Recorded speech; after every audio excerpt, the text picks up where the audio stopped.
बताओ कौन सा सवाल पूछना? केमिस्ट्री क्लास नंबर 13 में विलियन चैप्टर चल रहा है। दिखाओ सवाल बताओ,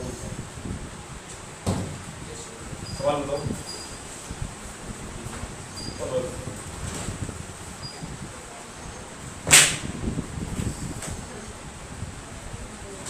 बताओ क्या सवाल था भाई? एक बार पढ़ो ना सवाल, जो लास्ट वाली क्लास में नॉर्मल था सवाल दिया गया तो सवाल बता दो मुझे क्या था। एक बार पढ़ दो, बता दो।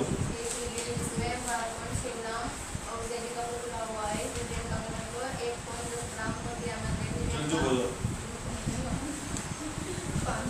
जो दे रखा सवाल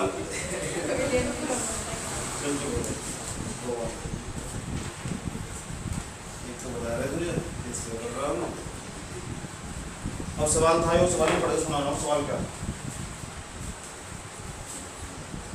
आंसर नंबर 6 है ना 6। एक विलेन जिसमें 12.6 ग्राम ऑक्जेलिक अम्ल घुला हुआ है, 12.6 ग्राम ऑक्जेलिक अम्ल घुला हुआ, डब्ल्यू का मान रखा 12.6 ग्राम ऑक्जेलिक अम्ल का भार। उसके बाद दे रखा सवाल में विलेन का घनत्व। अब बताओ विलेन का घनत्व कितना दे रखा है? पहले काम करो, ऑक्जेलिक अम्ल के सूत्र बताओ पहले। क्या बैठेगा? H2O4 × 2H2। एक काम करो, पहले ऑक्जेलिक अम्ल का तुल्यांकी भार निकाल लो, क्योंकि तुल्यांकी भार की जरूरत पड़ेगी तुम्हें। जब ऑक्जेलिक अम्ल का तुल्यांकी भार निकाल लोगे, मुझे भी बता दो पहले ऑक्जेलिक अम्ल का भार कितना बैठेगा। तुल्यांकी भार को तो हम ई से प्रदर्शित करते हैं, ई से यहाँ लिख देता हूँ। ऑक्जेलिक अम्ल का तुल्यांकी भार, तुल्यांकी भार। जब ऑक्जेलिक अम्ल का तुल्यांकी भार निकाल लोगे तो दिस इज डिनोट बाय ई, आप इसे ई से प्रदर्शित करते हैं और इसका अनुभार ऊपर रखते हैं। और इसका अनुभार पता कितना? 126। और h कितने इसमें? h2। ये h2 हो, दूसरा वाला h को ना कौन करियो h2, तो 2 से इसके नीचे डिवाइड कर देंगे और भाग देंगे, तो 2 6 12 और 2 के 6, तो तुल्यांकी भार आया हमारा 63। ये निकाल कर पहले रख लिया हमने, क्यों? क्योंकि यूज होने वाला है। इतनी बात बताओ समझ में। अब मुझे बताओ पूरे विलेन का द्रव्यमान कितना? पूरे विलेन का द्रव्यमान अच्छा राष्ट्र में रखा है। विलेन का द्रव्यमान, पूरे विलेन का द्रव्यमान, विलेन का द्रव्यमान, पूरे विलेन का द्रव्यमान 550 ग्राम। ये जो रखा सवाल में, पूरे विलेन का द्रव्यमान 505 ग्राम, 50 ग्राम। उसके बाद ये बता दो विलेन का घनत्व कितना दे रखा है? विलेन का घनत्व, विलेन का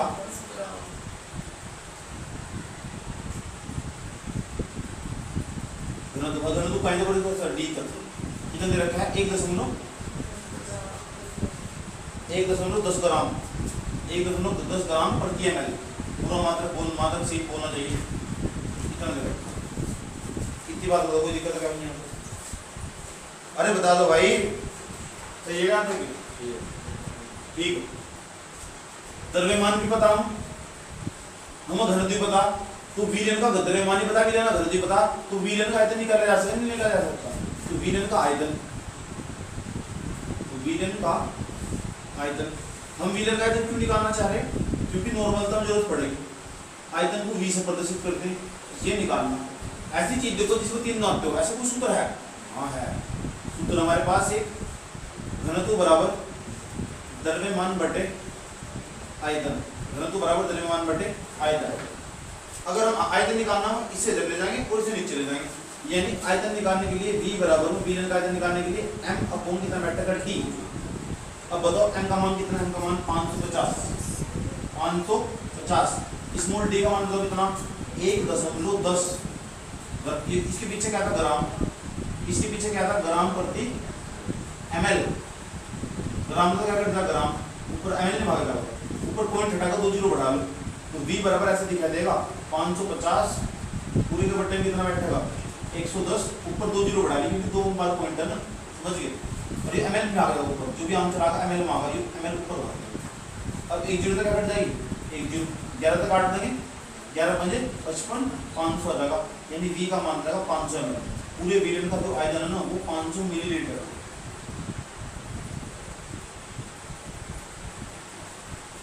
v का मान है, इसका मान है v का। अब हमने वो करना क्या? अब हमें निकालनी नॉर्मलता। नौ मतलब अब हमें निकालनी नॉर्मलता। नॉर्मलता का सूत्र n बराबर स्मॉल w अपॉन ई गुना v। v का मान अगर ml में हुआ है ना तो गुना क्या कर देंगे फॉर्मूले में 1000।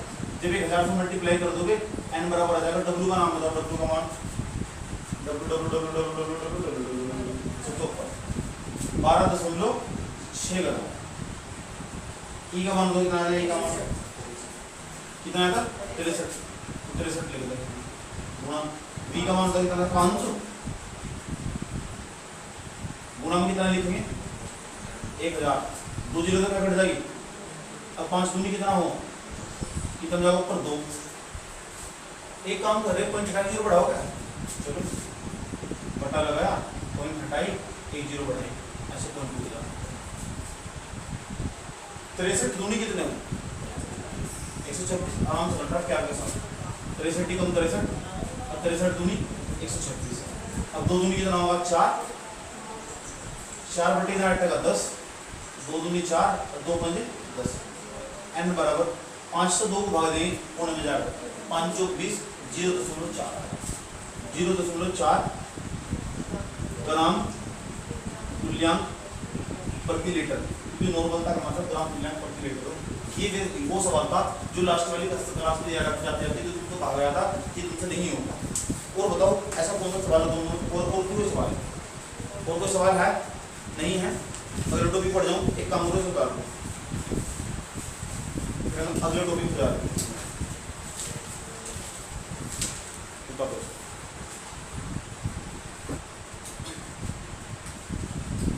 अब जो नया टॉपिक स्टार्ट होने आ रहा है ना, विलयन की सांद्रता ज्ञात करने की जितनी विधियां थी वे हम आपको सारी की सारी पढ़ाते हैं।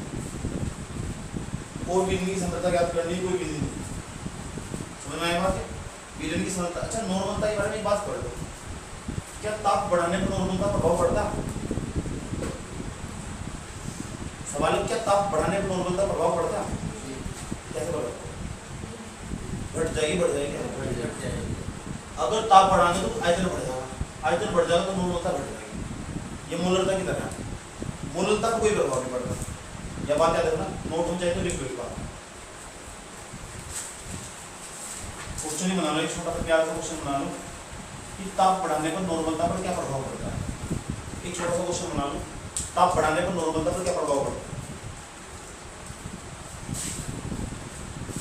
ताप बढ़ाने पर नॉर्मलता पर क्या प्रभाव पड़ता है?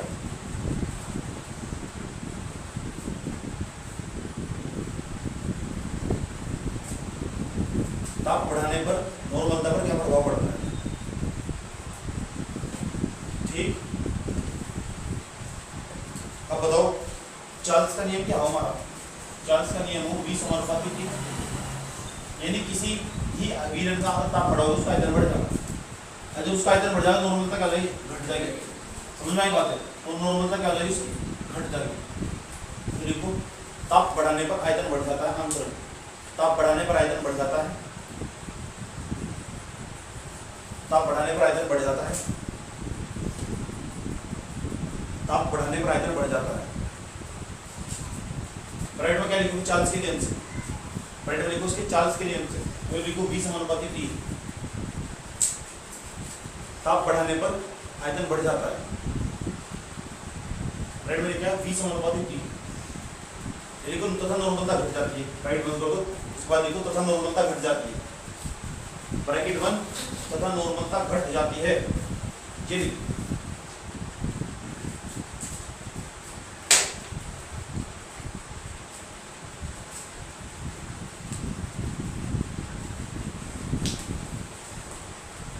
तो बहुत ही महत्वपूर्ण चीज समझाने वाला हूँ, और फिर ये लिख के दिखानी है, और तो समझना।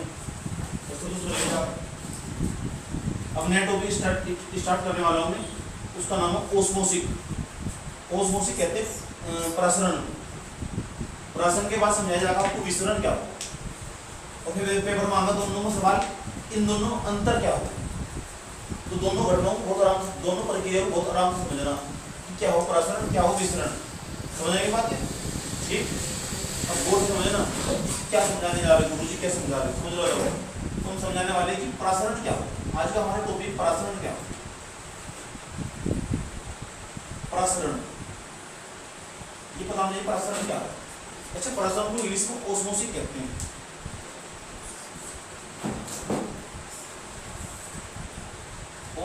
OSIC, इसे कहते हैं ओस्मोसिक। ओस्मोसिक। एक और चीज समझाऊंगा मैं दूसरे नंबर पर, उसका नाम हमारा विसरण। विसरण इसे बोलते हैं डिफ्यूजन। DIFUSION, diffusion. क्या बोलते हैं सर? डिफ्यूजन। प्रसरण समझो फिर हम विसरण समझेंगे। वो प्रसरण को तभी समझेंगे ही नहीं, पता भी होना चाहिए कौन सी चीज क्या क्या है। थ्योरी अब जा न्यूमेरिकल पोर्शन वाला खत्म हुआ, न्यूमेरिकल थोड़ी देर बाद आएंगे, अब थ्योरी चलेगी। और थ्योरी समझाने के लिए भी मुझे हमारा हासिल है, जितनी भी जटिल चीज हो उसे आसान तरीके से समझाना, वो मेरे तजारत में मुझे नहीं लगा, मेरे तो बढ़िया कोई जानता ही हो।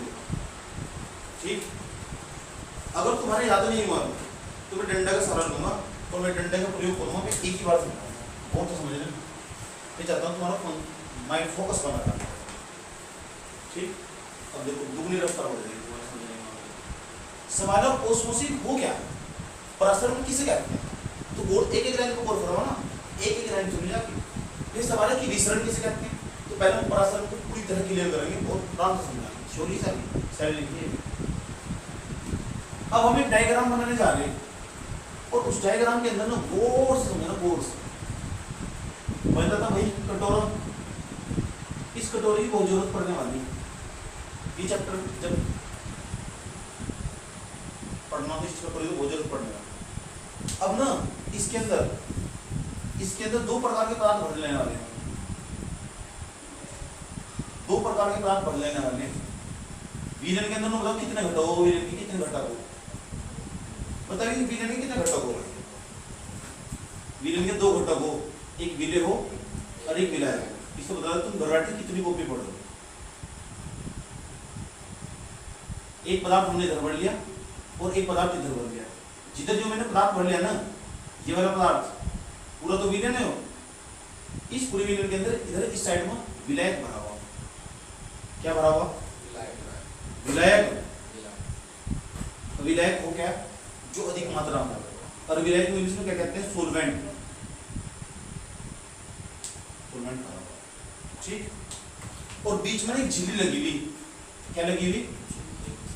झिल्ली। ठीक, क्या लगी हुई? झिल्ली। इस झिल्ली को बोलते हैं मेम्ब्रेशन, इंग्लिश मेम्ब्रेशन। शॉर्ट फॉर्म में कहते हैं सेमी पर मेम्ब्रेशन। जो झिल्ली लगी हुई ना, इस झिल्ली का सही नाम है अर्धपारगम्य झिल्ली। अर्धपारगम्य झिल्ली, ध्यान से सुन लेना, अर्धपारगम्य झिल्ली। शॉर्ट फॉर्म में कहते हैं SPM, SPM, सेमी पर मेम्ब्रेशन, अर्धपारगम्य झिल्ली। एक पूरा का पूरा बर्तन हो, मान लो जैसे कमरा हुआ पूरा, ये पूरा का पूरा कमरा हुआ हमारा। इस पर क्या हुआ?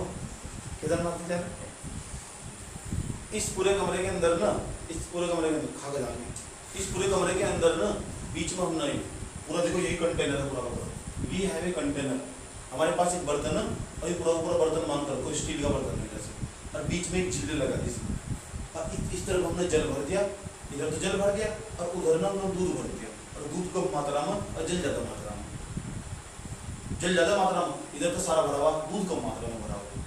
ठीक, ये कोई दूसरा पदार्थ भर लिया, तो कितने पदार्थ हो गए? तो अच्छा, जो पदार्थ कम मात्रा में होगा एक दूसरा पदार्थ भर लेते हैं, ऐसी चीज बात नहीं है। अब इमेज बड़ी दिमाग में,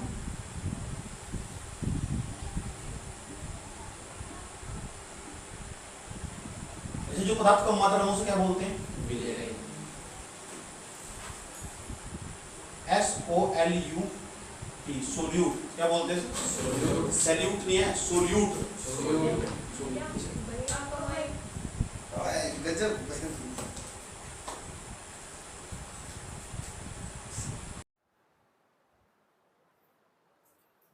कोई नहीं, दोबारा समझ लो क्या जाएगा। अच्छा, नॉर्मल मैं उठा रहा हूँ यहाँ, देखो ध्यान से। ये टॉपिक हमारा प्रसरण, दूसरा टॉपिक हमारे टॉपिक का नाम है विसरण। गौर से समझना, समझने के बाद ना जिस तरह समझाया गया ना, इसी तरह मुझे एक्सप्लेन करके बताना। समझ में आई बात? जितने आराम से मैं अपनी स्पीड रख रहा हूँ ना, इतने आराम से मुझे बता दियो। इसका मतलब है फिर मैं मान के चलूंगा तेरा तुम्हारा पूरा ध्यान नहीं आता बोर्ड को। समझ में आया नहीं? अब गौर से समझ लो, जब हम परासरण समझेंगे तो परासरण समझने के लिए पहली बात तो परासरण कुछ नहीं है, एक प्रकार की क्रिया।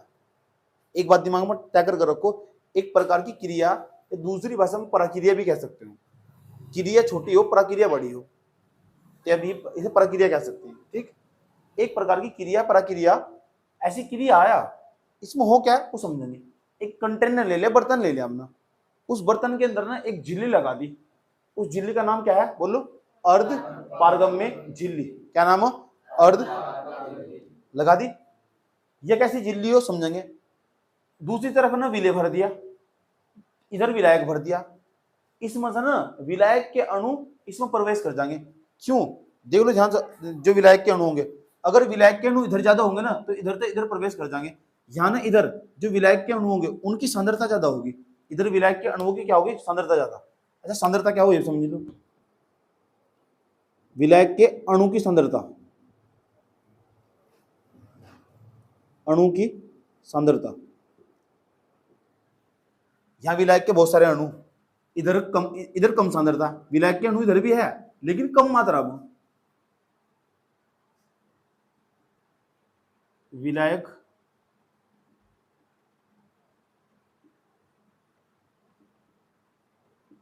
के अणुओं की कम सांद्रता, ये अधिक सांद्रता है कम सांद्रता। अच्छा, सांद्रता का मतलब क्या हो? सांद्रता का मतलब हो भीड़, फालतू की। मान लो इस कमरे में बहुत सारे बच्चे बैठे हुए, उस कमरे में 2 बच्चे बैठे हुए, तो यहाँ बच्चे बैठे हुए ज्यादा, तो इस कमरे में बच्चों की सांद्रता ज्यादा। उस कमरे में 5 बच्चे बैठे, 2 बच्चे बैठे, उसके अंदर बच्चों की सांद्रता वहां कम हो। इसी तरह जो विलायक हो ना, उसकी जो अणु हो उसकी सांद्रता इधर ज्यादा और इधर कम। तो फिर पता क्या हो इस क्रिया में, परासरण की क्रिया में? पता क्या हो? परासरण की क्रिया में ये हो कि जो विलायक के अणु हो ना, जो अधिक सांद्रता हो, यहाँ विलायक के अणुओं की जो सांद्रता हो अधिक, अणुओं की अधिक सांद्रता, अधिक सांद्रता, और यहाँ विलायक के अणुओं की कम सांद्रता। तो विलायक के अणु ना अधिक सांद्रता से कम सांद्रता की ओर ना गति करना स्टार्ट कर देंगे। मान लो ये विलायक का अणु, ये भी विलायक का अणु, ये भी विलायक का अणु, और विलायक का अणु, और विलायक का अणु, विलायक का अणु। अब देखो इधर गति करना स्टार्ट कर देंगे, ऐसा गति करना स्टार्ट कर देंगे, ऐसा गति करना स्टार्ट कर देंगे। किसके अणु है ये? किसके अणु भाई है? विलायक के अणु। किधर से किधर गति करना स्टार्ट कर देंगे? अधिक सांद्रता से कम सांद्रता की ओर, ऐसा मूव होना स्टार्ट हो जाएंगे। बिल्कुल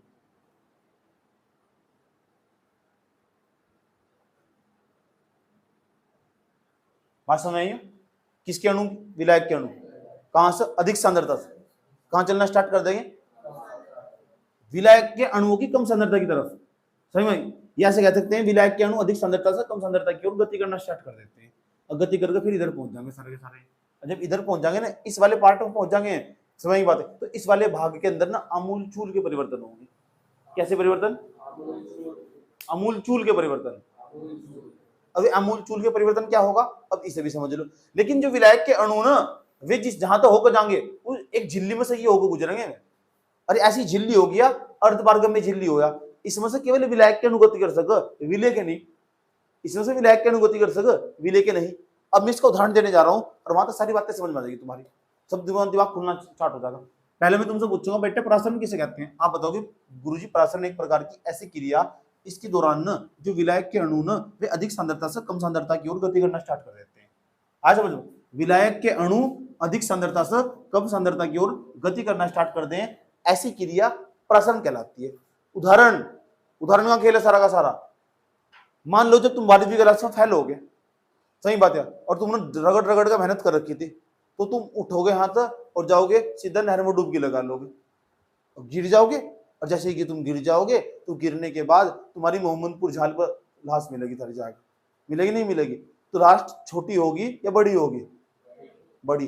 बेटे परासरण की क्रिया के कारण ना विलायक, तुम जल में गिरे, समझ बात है, और तुम्हारे शरीर पर जो एक झिल्ली लगी हुई उसे हम अर्धपारगम्य झिल्ली कहेंगे। और उस अर्धपारगम्य झिल्ली मंगो ना जो विलायक के अणु, अब विलायक क्या है? वहां नदी में बहुत सारा जल, और जल तो अधिक मात्रा में, और तुम्हारे अंदर जो खून है वो कम मात्रा में, और वो खून तो बाहर नहीं निकल के जाने का, इसलिए जल अंदर घुस जाएगा। विलायक के अणु अधिक सांद्रता से कम सांद्रता की ओर गति कर जाएंगे, चारों तरफ पानी पानी और गति कर जाएंगे, और तुम फूल के मोटे ताजे हो जाओगे। तो परासरण की क्रिया के कारण ना मनुष्य का सब फूल जाता है, मनुष्य की लाश है ना जो, वो फूल को चौड़ी हो जाती है। एक उदाहरण दे दिया। एक उदाहरण। दूसरा, चने खाने का किसी शौक नहीं बताऊं मुझे, शौक। जब चने ना इतने से चने डाल लो गिलास में, और जब पानी में फेंक रख दो, सुबह को पूरा गिलास भरा पड़ा। चने के बाहर झिल्ली नहीं है, एक फुट तक सा नहीं होता क्या वो, ऐसा समझो। उसमें क्या करेंगे, और चने के अंदर भी कोई पदार्थ होगा, वो जो कम मात्रा में होगा उसे विलेय कहेंगे। और चने के चारों तरफ तो विलाय वो भरा हुआ, चने के जो चने हो ना उसके चारों तरफ क्या भरा हुआ, पानी भरा हुआ। और जब पानी भरा हुआ तो क्या भरा हुआ, विलायक भरा हुआ। और उसके जो छिलक है ना, उस छिलक के अंदर से ना विलायक के अधिक सांद्रता से कम सांद्रता की ओर गति कर जाएंगे। उसके बाद क्या होगा, पूरा पूरा गिलास भरा मिलेगा। चनों का फूल जाना भी पराशरण का उदाहरण। मटर के दाने भी ऐसे ही हो। अब देखो तुम दो उदाहरण मुझे खुद ही बता दोगे, फिर तो अंडे भी ऐसे फूलते होंगे। Good good good good. फिर तो ये दूसरे नंबर पर जो क्या, सोयाबीन, किशमिश, मनोखे, किशमिश भी होंगे, मनोखे भी होंगे, इस तरह तो फूलते हैं। उनके बाहर एक झिल्ली होती है, उस झिल्ली में तो विलायक के अणु प्रवेश कर जाते हैं। जब विलायक के अणु प्रवेश कर जाते हैं तो चने फूलने लगते हैं। किशमिश, मनोखे सभी है, मनुष्य का सभी फूल जाना। 12वीं में पास ना हुए, ध्यान में डुबकी लगाओ तो तुम भी फूल जाओगे। वह बात अलग, तैरना आता हो। इतनी बात बताओ, समझाएंगे। किसके बारे में पढ़ाया अभी, पराशरण के बारे में। तो पराशरण की क्रिया देखो कहाँ कहाँ फॉलो हो रही है। और जहां भी तुम लग रहा है ना कि इसमें विलायक की मात्रा इधर ज्यादा थी और सारे विलायक के अणु इसमें से इधर प्रवेश कर गए, तो इसका मतलब समझ जाओ उसके अंदर आमूल चूल का परिवर्तन होगा। देखो चनों के अंदर आमूल चूल का परिवर्तन होगा और फूल के चने। मनुष्य के शरीर में आमूल चूल का परिवर्तन हुआ, मनुष्य का सब फूल गया। समझ, मटर के दाने फूल के, सोयाबीन फूल की, आलू, उबले हुए आलू वे भी फूल जाते हैं। ये सर नो। मान लो छोटी छोटी तुमने कचरे ली, जो हल्दी मिर्च बेचना आते हैं उन्हें पता, और जब कढ़ाई में डाल लेंगे, जब कढ़ाई में डाल लेंगे उसके अंदर डाल लेंगे, उसके अंदर तो जो ऑयल होगा ना, ऑयल वो उसके अंदर ना एक झिल्ली के द्वारा प्रवेश कर जाएगा। और जैसे ही प्रवेश कर जाएगा तो धीरे धीरे थोड़ी देर बाद फूलना स्टार्ट हो जाएंगे। और फूल का ना फिर पूरी पूरी कढ़ाई, जो कढ़ाई होगी भरी हुई दिखाई देगी, बस तेल तेल आ जाएगा उसमें। ऐसे समझ में। ऐसा ही तो इस क्रिया को बोलते हैं परासरण। परासरण। अच्छा, परासरण की क्रिया तभी संभव है जब उसमें अर्धपारगम में झिल्ली हो। अगर अर्धपारगम में झिल्ली नहीं होगी ना, समझ बात। और विलायक के अणु अधिक सांद्रता से कम सांद्रता की ओर गति कर रहे हो। अर्धपारगम में इस परासरण की क्रिया में अर्धपारगम में झिल्ली का होना अनिवार्य है, होनी ही चाहिए। अनिवार्य का मतलब समझिए, अनिवार्य का मतलब होना ही चाहिए बिल्कुल। 12वीं क्लास के बच्चे में ना पेशेंस होना चाहिए, पेशेंस, पेशेंस अनिवार्य है। 12वीं क्लास के छात्र के अंदर ना, देखो मैं अनिवार्य शब्द का मतलब समझा रहा हूँ। 12वीं क्लास के छात्र के अंदर ना लगातार पढ़ने की प्रवृत्ति होनी चाहिए, वो अनिवार्य है। जब जाकर उस पर पास हुआ जा, बात समझाइए। तो इसलिए अगर परासरण की क्रिया करवाना चाह रहे ना तुम, तो उसमें अर्धपारगम में झिल्ली का होना अनिवार्य है।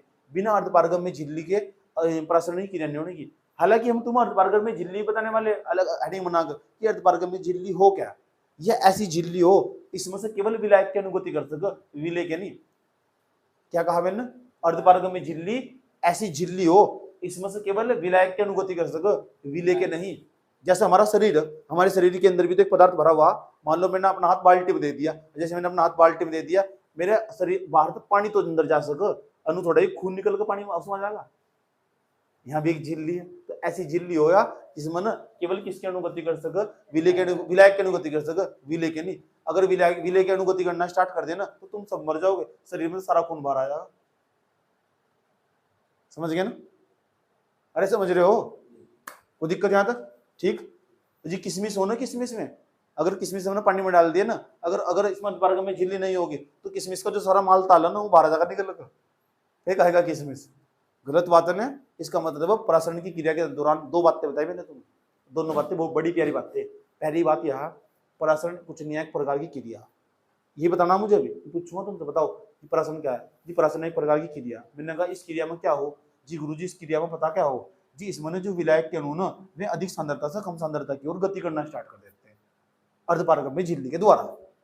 ठीक, यह बात बोलनी जरूरी जी। परासरण एक प्रकार की ऐसी क्रिया हो इसमें विलायक के अणु अधिक सांद्रता से कम सांद्रता की ओर अर्धपारगम में झिल्ली के द्वारा, अर्धपारगम में झिल्ली होनी जरूरी, अर्धपारगम में झिल्ली के द्वारा गति करना शुरू कर देते हैं। इस क्रिया को हम परासरण कहते हैं। क्या कहते हैं? और परासरण में पूछूंगा इसके बेटे उदाहरण बताओ इसके जी गुरुजी। इसकी परासरण की क्रिया के उदाहरण जैसे चने का फूलना, कोमल लगाकर फिर मनुष्य का सब फूलना। मनुष्य का जो सब हो ना, सब समझते हो? सब का मतलब वो लाश, समझ, ताश नहीं है, लाश। तो मनुष्य का सब फूलना होगा, कोमल लगाकर किशमिश मनोखे फूलना होगा, कोमल लगाकर फिर सीधा आदि, पता नहीं क्या क्या फुला दोगे, जिंदगी फुला लोगे तुम। इतनी बात बताओ, समझ में? अब तो नहीं भूलने का प्रासन, पक्का बता दो। सुन लू, मैं सोचता हूँ कि दिल की थोड़ी सी सुन लू। अच्छा इसमें बताओ, अर्धपारगम्य झिल्ली का होना अनिवार्य है इसमें?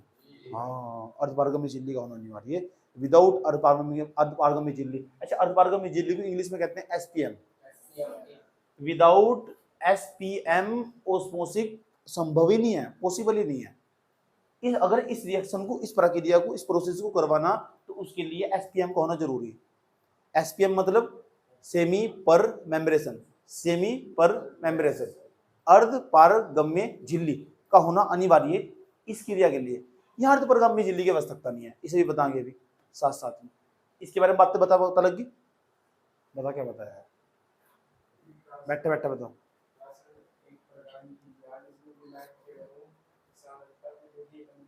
रैपट लग गया ना? इसमें विलायक के अणु अधिक सांद्रता से कम सांद्रता की ओर गति करते हैं, इतना बताना सिर्फ। अब बता।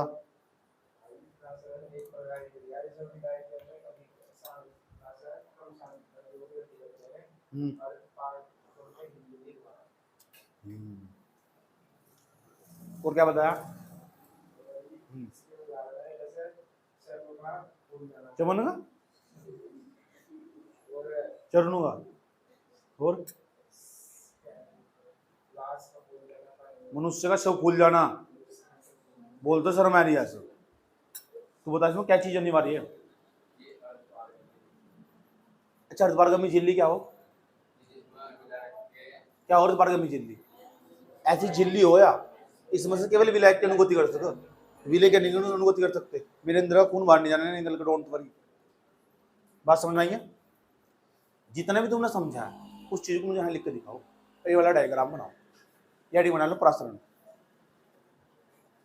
अगर गलत हुआ ना फिर देख लेना बेटे। देखो तुमने क्या लिखा था, मैच कर लेना जो तुमने लिखा होगा उसके बारे में। प्रासरण एक प्रकार की ऐसी क्रिया है जिसमें विलायक का अणु अधिक सांद्रता से अधिक सांद्रता की ओर अर्धपारगम्य झिल्ली के द्वारा गति करने लगते हैं। यह क्रिया प्रासरण कहलाती है। ऐसे लिख लो क्या, कैसे लिख लो, कोई दिक्कत नहीं है। प्रासरण एक प्रकार की क्रिया है जिसमें विलायक के अणु अधिक सांद्रता से कम सांद्रता की ओर गति करते हैं। ऐसे लिखो अर्धपारगम्य झिल्ली के द्वारा, वो ज्यादा बढ़िया।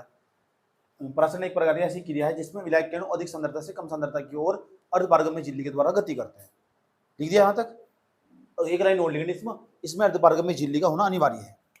ये पहला पॉइंट था इसके अंदर, इसी के अंदर पहला पॉइंट था। पॉइंट वाइज लिखो तो हमेशा याद करने में सरलता हो। दूसरे नंबर का जो पॉइंट है इसके अंदर,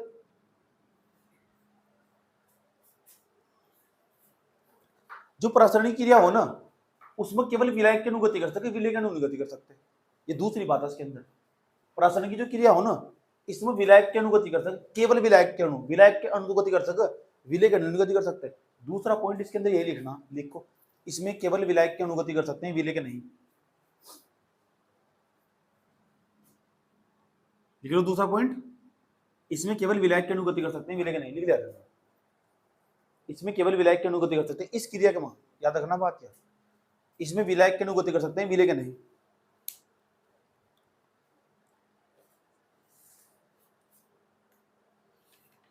हे दिल पे शक मेरा। अब तीसरा जो पॉइंट है बड़ा इंपॉर्टेंट, जैसे लिखा जा रहा है बिल्कुल ऐसे लिखना, नहीं तो समस्याएं खड़ी हो जाएगी। अब सवाल है जो प्रासरण की क्रिया है इसके उदाहरण कौन कौन से, और तुम शुरू में परिभाषा में उदाहरण घुसा दिए होंगे, मुझे बताना कितने महान है तुम। तो प्रासरणिक क्रिया के उदाहरण, अगर अगला पॉइंट है प्रासरणिक क्रिया के उदाहरण। प्रासरण की क्रिया के उदाहरण, क्रिया के उदाहरण। अब बताओ जो प्रासरणिक क्रिया के उदाहरण हो क्या क्या क्या क्या उदाहरण बताया? जैसे चने का फूलना, चने का, चनो लिख दो, चनो, एक चना थोड़ा भूल लगा, बहुत सारे चने मिल लेंगे। चनों का फूलना, कोमा, किसमिस, कोमा मनखे, मलक्के नहीं है मनखे का फूलना आदि। एक और चीज लिख सकते हैं मनुष्य, जैसे मनुष्य का शव फूलना, मनुष्य का शव पानी में फूलना।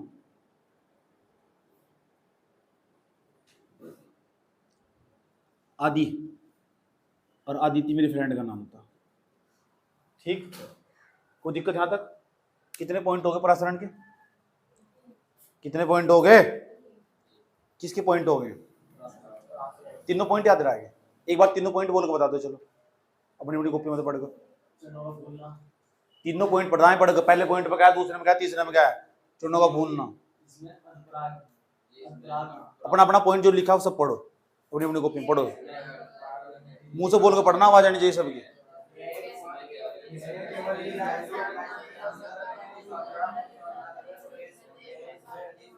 आवाज आनी चाहिए, आवाज नहीं आ रही।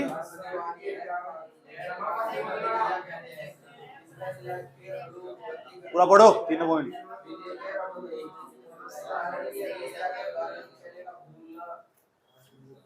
यही है क्या? तीनों पॉइंट बिना देखे बता सकते हो? क्या तीनों पॉइंट बिना देखे बता सकते हो? खड़ा हो बताओ तीनों पॉइंट बिना देखे बताओ।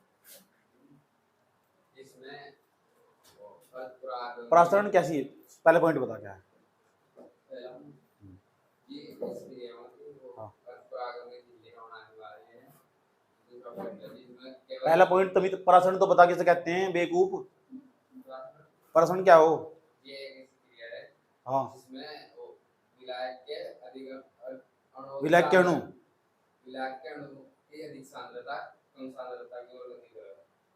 विलायक के अणु गति करते हैं अधिक सांद्रता तो कम सांद्रता की ओर। ये लिखा तेने कॉपी में, क्या लिखा पढ़ के बता पहले पॉइंट।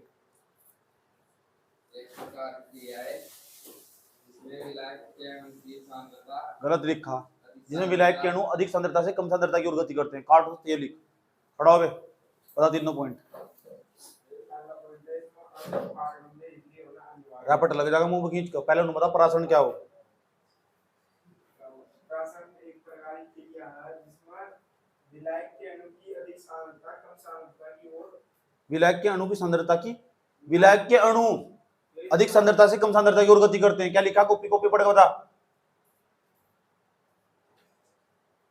एक प्रकार की क्रिया है जिसमें विलायक के अणु अधिक सांद्रता से कम सांद्रता की ओर गति करते हैं। तो ये क्यों नहीं बता रहा? बकवास के क्षेत्र खड़ा हो। दूसरा पॉइंट बता।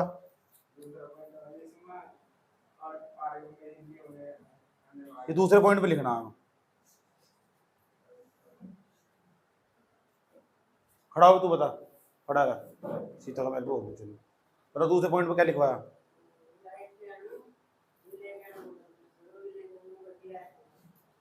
किसमें? परासरण की क्रिया में केवल विलायक के अनुगति कर सके, विलय के नहीं। तीसरा पॉइंट खड़ा हो।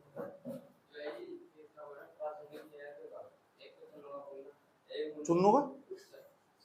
अच्छा, और बैठ जाओ। क्या लिखा है पहले पॉइंट में?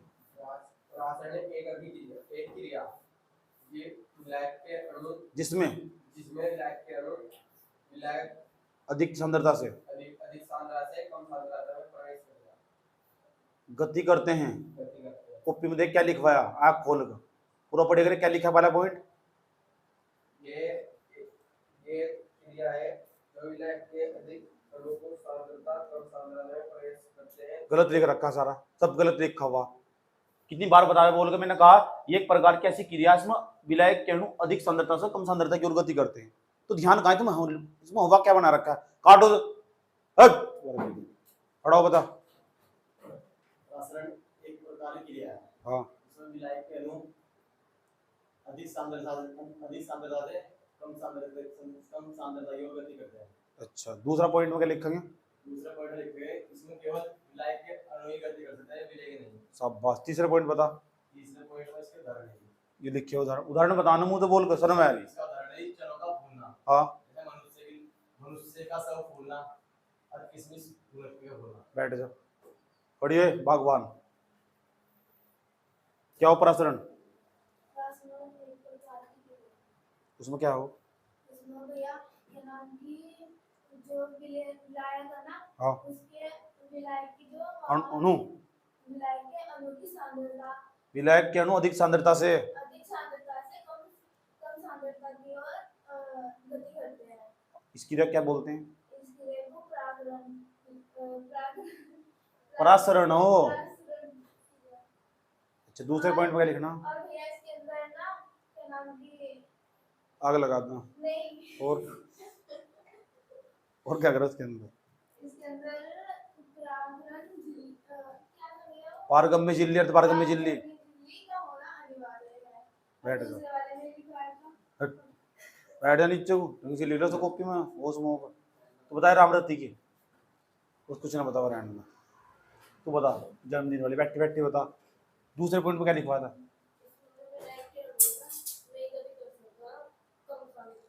इसमें किसमें? परासरण की क्रिया में। समझ गए? अब सवाल, ये अर्धपारगम्य झिल्ली ही क्या हो? अर्धपारगम्य झिल्ली क्या हो? बाद में लिख ले से चल, जब तो थोड़ा ध्यान नहीं रहता, लिख रहे उल्टा सीधा कॉपी में। अब हम यही समझेंगे अर्धपारगम्य झिल्ली क्या बोला। मैं अगली हेडिंग यही बना रहा हूँ, ठीक, और इसके भी कुछ उदाहरण दे रहा हूँ, फिर तुमसे सुनूंगा और आपको मार्क ऐसे चढ़ाऊंगा ना, याद रखो पक्का, चाटा गाल पे लगा बहुत तेज खींच कर। अर्ध क्यों इसकी तरफ क्यों यही हेडिंग पहले मैंने रखी। अच्छा, मैं कहता था ऐसा कि बार बार हंसना चाहिए और हंसना चाहिए, हंसने से खून बढ़ जा। अर्धपारगम्य झिल्ली मैंने कह रही खून की वैसे ही कमी हो रही जिंदगी में। अब अर्धपारगम्य झिल्ली देखो क्या हो। अर्धपारगम्य झिल्ली एक प्रकार की ऐसी झिल्ली हो, इसमें से केवल विलायक के अणु गति कर सकते हैं, विलय के नहीं। I repeat again this sentence guys, please carefully listen me. विलायक अर्धपारगम्य झिल्ली एक प्रकार की ऐसी झिल्ली हो, इंग्लिश में कहते हैं सेमी पर मेम्ब्रेन, क्या बोलते हैं? अर्धपारगम्य झिल्ली एक प्रकार की ऐसी झिल्ली होती है, इसमें से केवल विलायक के अणु गति कर सकते हैं, विलय के नहीं। ऐसी झिल्ली क्या कहलाती है? अर्धपारगम्य झिल्ली कहलाती है। बता दोगे क्या बताया? बता।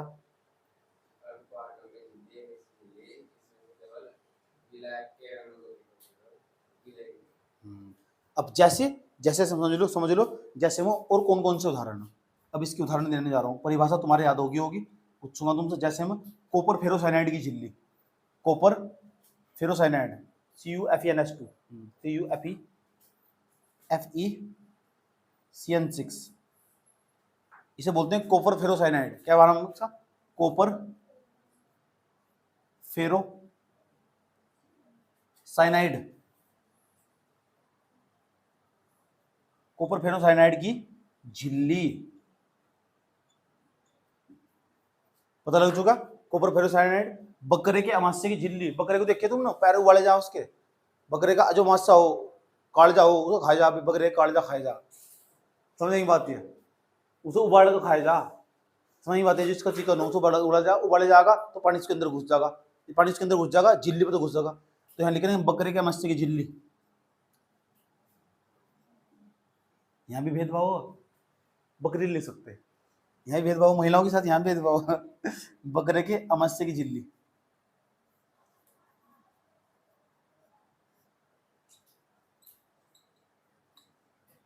और बताओ, अंडे के छिलके, अंडे के छिलके नहीं देखेगा, उसके अंदर तो पानी प्रवेश कर जाएगा, फिर फूल जाएंगे अंडे। सही गलत बात है? प्याज, प्याज की छिलक नहीं देखे तुमने? प्याज है ना, उसके ऊपर देखो बहुत बारीक बारीक चीजें निकलेगी। प्याज हुआ, लहसुन हुआ, उसके ऊपर तो बहुत बारीक बारीक झिल्ली निकलेगी। तो अभी कौन सी झिल्ली हो? अर्धपारगम्य झिल्ली। अब घर भी प्याज, घर पे जाकर प्याज देखेंगे नहीं, इन्हें सारी बातें याद आ गई हैं कि बता इसको भी झिल्ली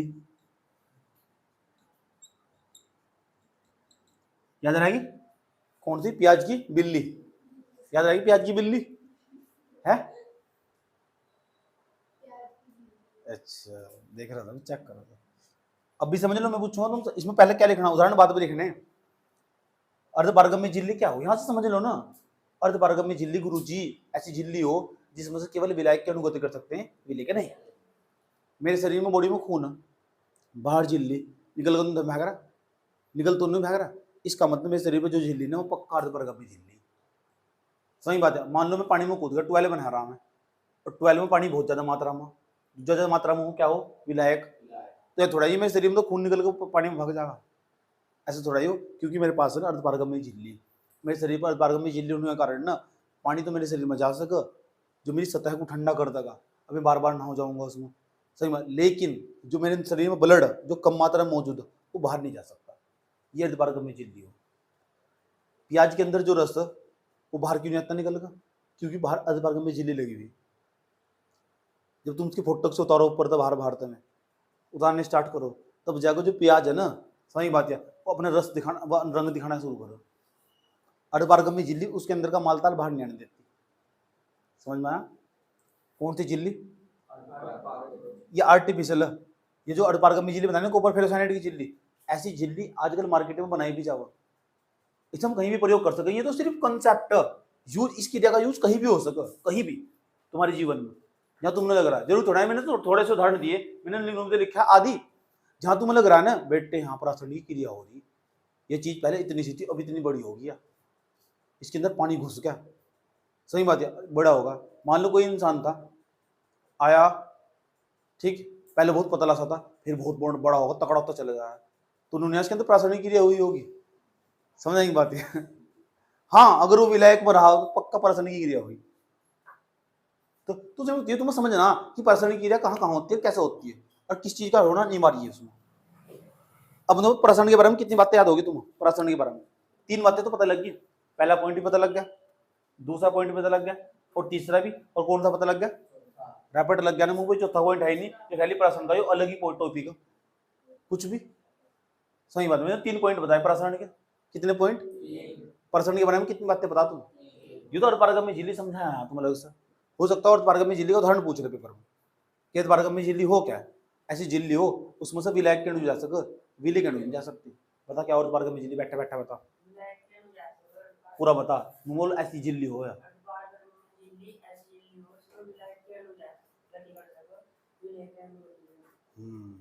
जैसे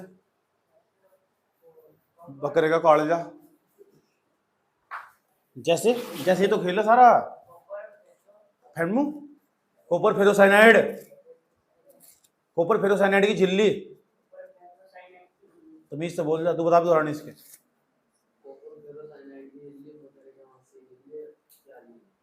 प्याज की झिल्ली, अंडे की छिलके भी तो कह सको। समझ में आई बात है? हेडी बनाओ अर्धपारगम्य झिल्ली, उसके अंदर लिख कर दिखाओ जो तुमने समझा। यह एक प्रकार की ऐसी झिल्ली होती है जिसमें से इकट्ठी कर रखी है। तो यहां तक होगा? हो गया? यहाँ पे हो गया, ठीक है। अब क्या समझना अपने को? अब समझना विसरण, कि विसरण क्या हो, ठीक। ये बड़ी मस्त चीज है।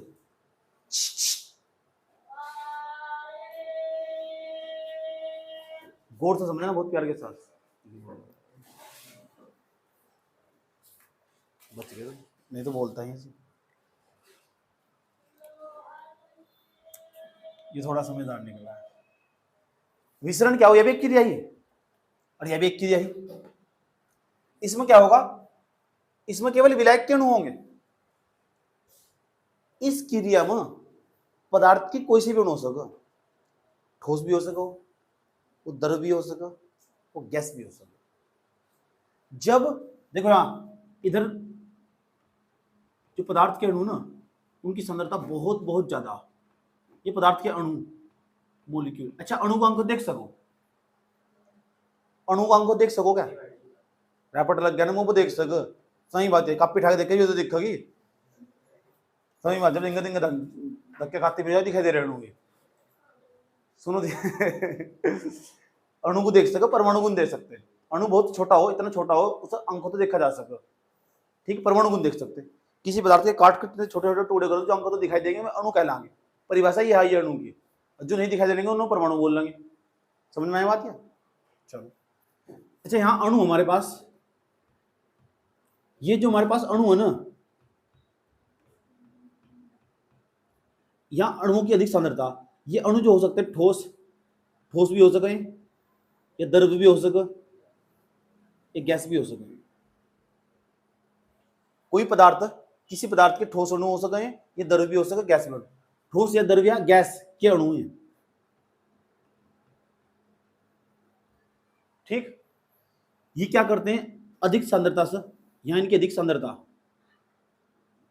अधिक सांद्रता का मतलब भीड़ हो, सांद्रता का मतलब समझ गए, अणुओं की भीड़ है यहाँ से, अधिक सांद्रता, और यहाँ इनकी कम सांद्रता, यहाँ है कहीं है नहीं है। और ये क्या करेंगे, अब ये मूव करना स्टार्ट करेंगे, ऐसा करेंगे, ऐसा मूव करना स्टार्ट करेंगे, गति करना स्टार्ट करेंगे।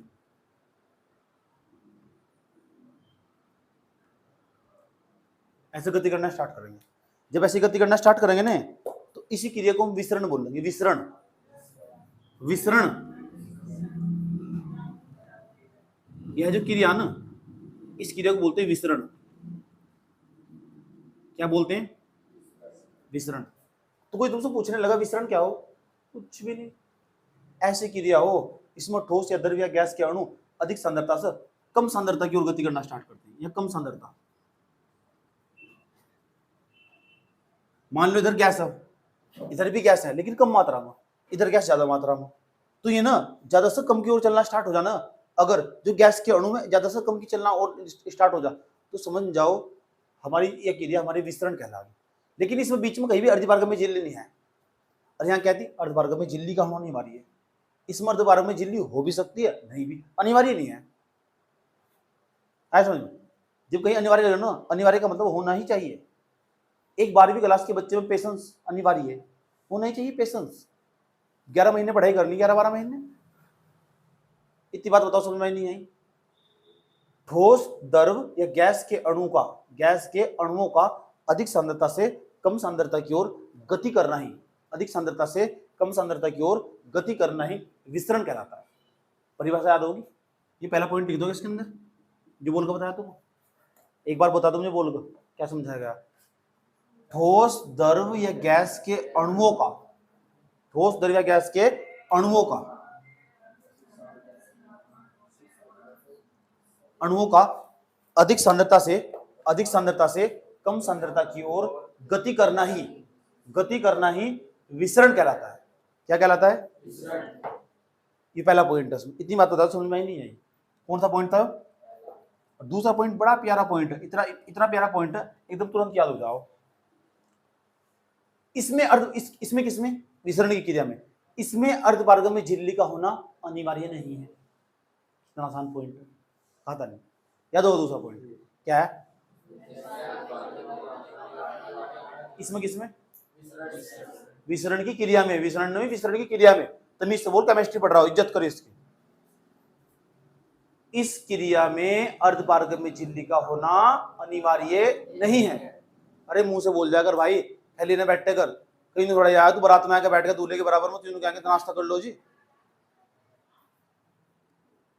हमने तो इतने साल हो गए पढ़ा तो हम फिर भी मुख से बार बार 50 बार बोल रहे तुम्हें समझाने के लिए, और तुम एक बार बोलने के लिए तैयार ना हो। सो सबसे मेन चीज है तीसरा उदाहरण इसके, अगर ये समझ में आएगा तो पूरा खेल समझ में आएगा। भाई जी इसका कोई उदाहरण ले ना, ले घबरा क्यों रहे। पूजा पाठ कितने लोग करो ये बताओ, जो पूजा पाठ करो, जो अगरबत्ती धूपबत्ती करो अपने घर में, तू पूजा पाठ कर, कौन से भगवान की पूजा करो, सारे भगवान में तू बेटे कन्फ्यूज हो जाएगा। कौन से भगवान की पूजा करो, रविदास जी की, तू पूजा नहीं करता तो खेड़े भगवान की तो पूजा तो कर ना, धूपबत्ती से लगाता होगा, अगरबत्ती कुछ से लगाया नहीं आता, तू डूब के मर जा नहर में। बाबा साहब के बैठ ओम जय जगदीश हरे पूरी आरती उतारता होगा, पूजा पाठ नहीं करता। पूजा पाठ करेगा माइंड बहुत सेटिस्फैक्शन मिलेगा पूजा पाठ करने का। 5-10 मिनट रोज सुबह को माथा टेक के जब चलेगा, माइंड पूरा का पूरा दूषित विचार भाग जाए शरीर में। और जब ये आगा ना, ऐसे लगा तेरा दिन बन गया। 10 मिनट तक लगातार तुम बैठेगा ध्यान में लगा, पूरा 10 मिनट की डेली पूजा करनी है। बिगड़े हुए काम भी सारे बन जाएंगे। रियलिटी बात है, मन शांत हो जाएगा ना तेरा, सब चीज आसान होती दिखाई देगी। गंदगी से दूर हो जाएगा। तू नहीं करता पूजा, झूठ बोल रहा तो इसे डांटा ना मैंने, इसलिए कह रहा तू करो कर। कौन से भगवान की पूजा कर? रविदास की और शिव जी की, दोनों की। अच्छा चलिए भी ठीक है, करो तो ना। कितनी देर ध्यान में बैठा तो पूजा पाठ योगा 10 मिनट पूरा ध्यान में बैठना पड़े। उसे क्या पूजा पाठ करना, ऐसा करके ओम ओम जपते रहो, समझ नहीं बात यार। ऐसा करके 10 मिनट तू करो पूजा पाठ। कौन से भगवान जी? बाबा साहब। चलो कितनी देर बैठा? बैठती रही, चुल्लू भर पानी में डूबूंगा, 8 मिनट तक लगता है बैठना, 10 मिनट तक अपने बैठो ध्यान में। और पूरा पूरा सुनना क्या ध्यान में, बस तस्वीर पर ध्यान लगा कर रखना, तस्वीर पे। उसके अलावा दिमाग में जो भी विचार आना आना ही चाहिए, बंद कर देना बिल्कुल सारे। चाहे कोई सी भगवान की पूजा कर लो, इसी तो बोलना एनर्जी कंजर्वेशन लो। ऊर्जा का हम संरक्षण करो, ऊर्जा को बचाओ हम, एनर्जी को। जितना भी तुम कामयाब होना छोड़ दो, तुम नाकामयाब होना छोड़ दो, तुम्हारे पढ़े काम छोड़ रहा छोड़ दो, 10 मिनट पूरा ध्यान में बैठो, इतनी शांति मिलेगी ना, मजा आएगा तुम्हारी लाइफ। तुम भोलेनाथ की पूजा करते हो, कितनी देर बैठते हो ध्यान में? तो 2 मिनट का ध्यान नहीं हुआ करता, कम से कम 8 मिनट का ध्यान हो, कम से कम मिनिमम 5 मिनट का ध्यान हो। और ज़्यादातर 8 स्टूडेंट के लिए 8 या 10 मिनट जरूर बैठना जरूरी है। आज कल को एक्सपेरिमेंट जरूर करना तुम, और तुम्हें देखना कितनी शांति मिलेगी। समझ नहीं बात है? ऐसा करके पूरा ध्यान में बैठ जाओ। दुनिया की ध्यान में बैठे हुए और भगवान तो मांगने पर लगे हुए, भगवान ये वाला भी बिगड़वा दे वाली, उसके साथ तो बात करवा दी, इतने दिन तो मैंने उसे देखा ही नहीं, आज ये होगा वो होगा फलाना। ऐसी बदतमीजी नहीं करना, नहीं भगवान को परेशान नहीं करना। समझ बात? भगवान 150 करोड़ की जनसंख्या भारत की, सारे बारे में सोचा भगवान, इतने तो यार हो तुम, पता लग गया? तू करो कौन सी? खाटू श्याम है, एक बस अभी, मतलब सिंगल पीस है। एक को बता, सबकी तो फिर आदत खराब हो गई। बाबा साहब ईसा मसीह तो नहीं है ना?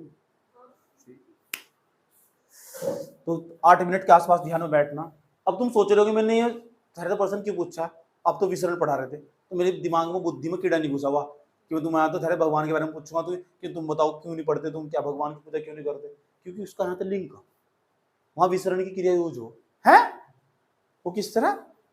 जब हम अगरबत्ती उठा के चला ना, और अगरबत्ती कैसे करो, ओम जय जगदीश हरे, ऐसा करते नहीं क्या?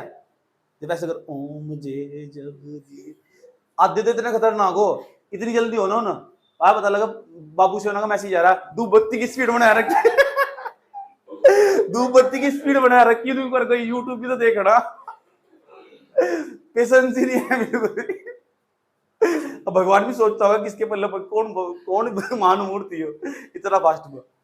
अभी पुराने टाइम के लोग थे, धूप बत्ती में कम टाइम तो देते, ओम जय जग, उन्हें पता कितना टाइम था, उन्हें पता 100 साल जीना था। और आज का बच्चा आया, इंस्टाग्राम फेसबुक का टाइम नहीं है, वो शॉर्ट ही देखा, ओम जय जगदीश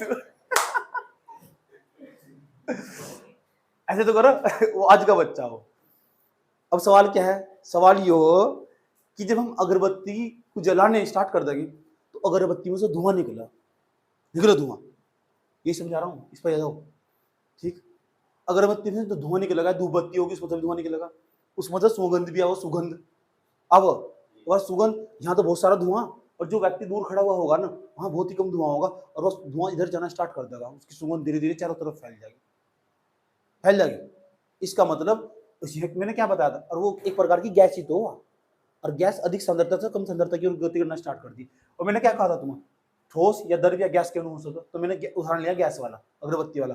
अगरबत्ती की जो सुगंध हो ना, वह अभी अगरबत्ती यहाँ जल रही, मान लो अगरबत्ती ओम जय जगदीश हरे, तो धीरे धीरे और ऐसे ऐसा कर रहा, पिक्चर में ऐसे कर रहा, बिल्कुल थाली की तरफ तुम, वो विसरण की क्रिया को तेज गति करने दे रहे हैं। विसरण की क्रिया को ठोस द्रव और गैस के अणु जब अधिक सांद्रता से कम सांद्रता की ओर गति करते हैं ना, इस क्रिया को तो डिफ्यूजन बोलते हैं, विसरण बोलते हैं।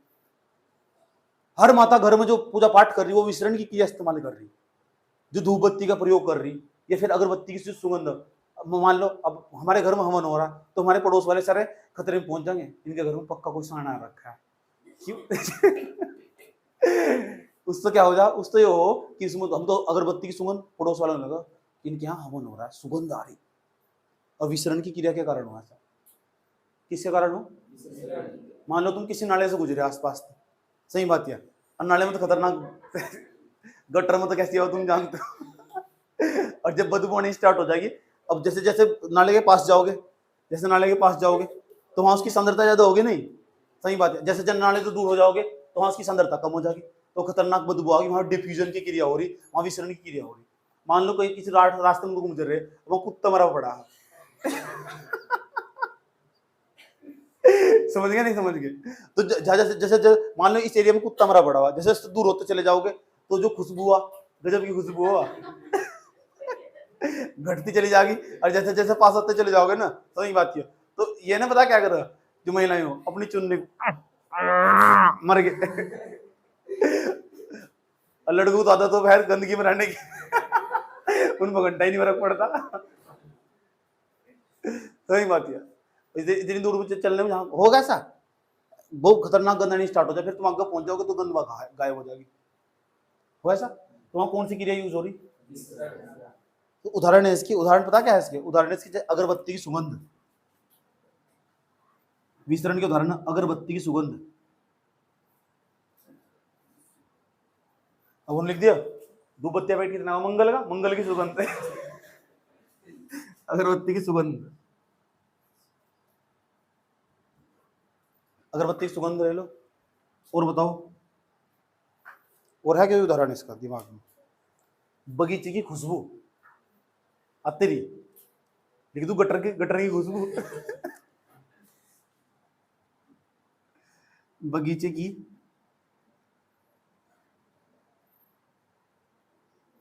खुशबू मेरे फ्रेंड का नाम था, तेली वाले की थी। ओ ऐसे नहीं बोलना चाहिए यार, वो तो शादी हो गई होगी उसकी, बहुत पुरानी बात है, 2006-7 की बात है।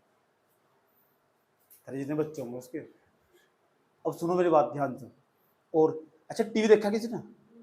टीवी में एक ऐड आ वो सेंट वाला, ठीक है नहीं? वो सेंट रियल के चलेगा, महिलाएं उड़ रही। वो पुरुष वो सेंट लगा के जाएगा ना, उसकी खुशबू चारों तरफ। पहले तो नहीं है, महिला मुंह फिर के चल रही, उसमें ऐड देख रहा था, महिला मुंह फिर के चल रही। और जैसे वो फोक गियर का है ना, फोक उसकी खूबसूरती ऐसी दीवाना बना दे, तेरा भला होता। वो जो जा रहा है इधर तक, तो वही बात है, लड़का बीच में तो जा रहा है, तो वही बात है, लड़का बीच में जा रहा, आसपास लड़कियां उड़ रही हवा में, उसके सेंट की खुशबू। विस्तरण की क्रिया, किसकी क्रिया? यह लिख देते सेंट, फोग। क्या चल रहा है भारत में आजकल? ये तो खत्म होगा देख, भारत में आजकल क्या चल रहा है? फोग चल रहा है। तो डायलॉग बहुत चला था ना, तो फोग वही है। तो डिफ्यूजन की क्रिया के कारण ना तुम किसी को प्रभावित भी कर सकते हो। जो इंस्टाग्राम वाले ना, इनमें वास्तविक रूप में फोग डाल कर जाओ, फोग उड़ना स्टार्ट कर देगी महिलाएं। सही बात किया। आदि जो नहाते ही नहीं, उनमें क्या घंटा हो, फर्क ही नहीं पड़ता उनको। डिफ्यूजन का फ्यूजन बना रखा उन्होंने। तो ये फोग होगा, इसका इस्तेमाल करो। वही बात है, सैंड डाल कर रखो। अब सोच रहे हैं ना, सैंड की शीशी चाह रही है,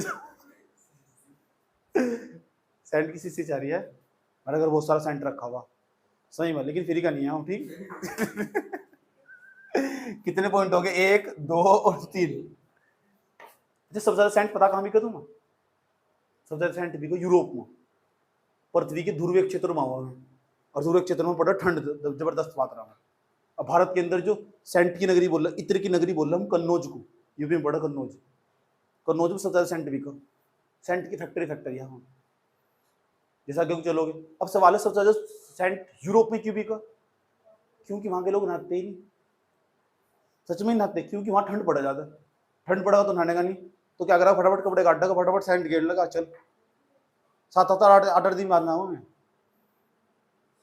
इतनी सारी फैक्ट्री, जो इत्र का जो सबसे ज्यादा ट्रेड हो ना, व्यापार हो, उसकी जो डिमांड है सबसे ज्यादा, मांग कहां से? यूरोप के अंदर।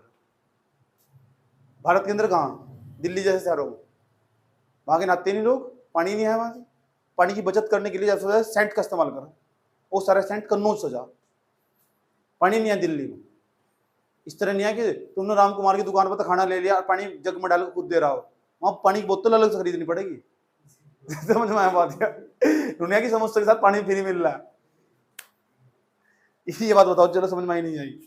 पहला पॉइंट समझो। पहला पॉइंट, विसरण एक प्रकार की ऐसी क्रिया, विसरण एक प्रकार की ऐसी क्रिया जिसमें ठोस, द्रव या गैस के अणु अधिक सांद्रता से कम सांद्रता की ओर गति करते हैं। दोबारा बोल के बताओ।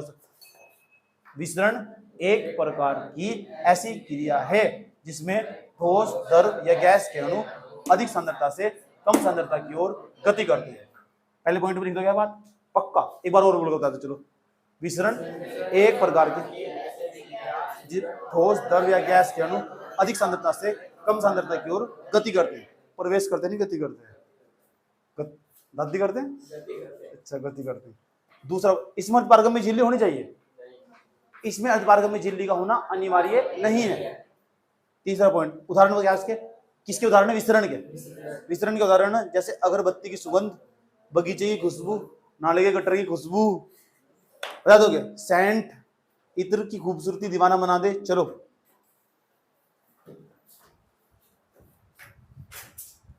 करो गब्बर सिंह इंटर कॉलेज में नहीं आया थे, होगा ना। यहाँ तक ये पता लग गया ना किसे कहा, तुम नहीं कहना, पूजा को कह रहा हूँ। प्रसरण और ये क्या था, विसरण। अच्छा, प्रसरण के बारे में तुम्हें कितने पॉइंट पता, 1 2 3। विसरण के बारे में कितने पॉइंट पता तुम्हें, पेपर में पता क्या, 2 कहाँ पता, 1 2 3 नहीं पता। उठ जाओ उठ, ठीक है, नहीं तो तराजू में तोल दूंगा रख। सुनो ध्यान से अच्छे तरीके से। अब सवाल पेपर बता कैसा होगा, यह होगा कि प्रसरण और विसरण में अंतर लिखिए। ये सवाल आगा, प्रसरण और विसरण में अंतर लिखिए। जिन्होंने पूछा प्रसरण के बारे में लिखो, विसरण के बारे में लिखो, वो बड़ा बदतमीज आदमी, उनको दोनों के बारे में बताना चाहिए। चल लिख, 3 नंबर दूंगा तुझे लिखने के। तो तुम्हें क्या करना, एक तरफ हेडिंग बनेगी प्रसरण, एक तरफ हेडिंग बनेगी विसरण, बीच में लाइन खींच देनी, इसके तीनों पॉइंट इधर लिख देने, इसके तीनों पॉइंट इधर लिख देने, अंतर तैयार हो जाएगा। लिख दोगे, घर से लिखोगे, यहीं लिखोगे, यहीं लिख, चुपचाप ज्यादा दादी ने बना, समझ नहीं बात है, यहीं लिख, यहीं प्रैक्टिस करनी। पता लग गया पर्सन लिखवा रहा हूं मैं, पता लग गया ना क्या करना, जिसके बारे में 3 पॉइंट पता ना, तीनों पॉइंट इधर लिख देने, इसके तीनों पॉइंट इधर लिख देने, और प्रसरण विसरण में अंतर तैयार हो जाएगा। हेड क्वेश्चन लिखो, प्रसरण और विसरण में अंतर लिखिए।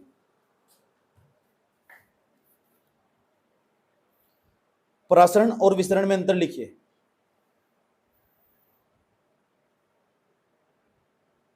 प्रसरण और विसरण में अंतर लिखिए। प्रसरण और विसरण में अंतर लिखिए। लिखकर दिखाओ, बहुत इंपॉर्टेंट सवाल है, ऐसा लिख दियो उसके ऊपर।